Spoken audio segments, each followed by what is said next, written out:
उत्तर प्रदेश के हापुड़ जिले के बसपा प्रमुख मायावती जी की भतीजी एलिस ने अपने पति सहित 9 ससुरालजनों पर दहेज उत्पीड़न का गंभीर आरोप लगाया है।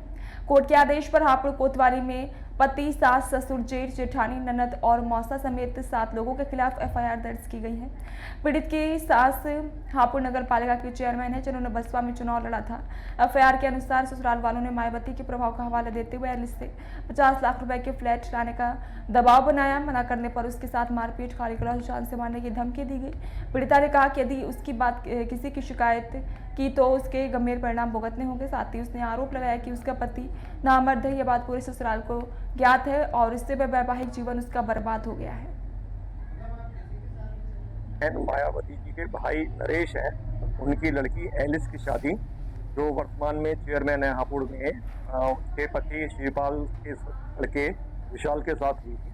और शादी के बाद से, क्योंकि बहन मायावती जी का जो है पीएसपी में करता धरता है, मुख्य है, तो उन्हीं से टिकट 50 लाख रुपए फ्लैट की मांग निरंतर की जा रही थी। और इसके साथ साथ एक मामला और प्रकाश में आया, जो एलिस ने मुझे बताया कि विशाल जो है वो बॉडी बनाने के लिए एस्ट्रॉइड का इस्तेमाल करता है और उसके वो इंजेक्शन भी लेता है, जिसकी वजह से उसका शरीर नपुंसकता के श्रेणी में आ गया है। उसका वैवाहिक जीवन पूरी तरह से डिस्टर्ब था। इसी को लेकर उनके बीच में वाद विवाद रहता था। और फिर एक दिन 17/2 के अंदर, 17/2/25 इसी साल के अंदर एक घटना भूपेंद्र जो जेठ है और श्रीपाल जो ससुर है, उनके द्वारा रात को एलिस के साथ घटित की गई, जिसमें उसके साथ एब्यूज किया गया, मारपीट की गई, उसके कपड़े फाड़े गए, चेस्ट को छेड़ा गया और बुरा काम करने की कोशिश की गई।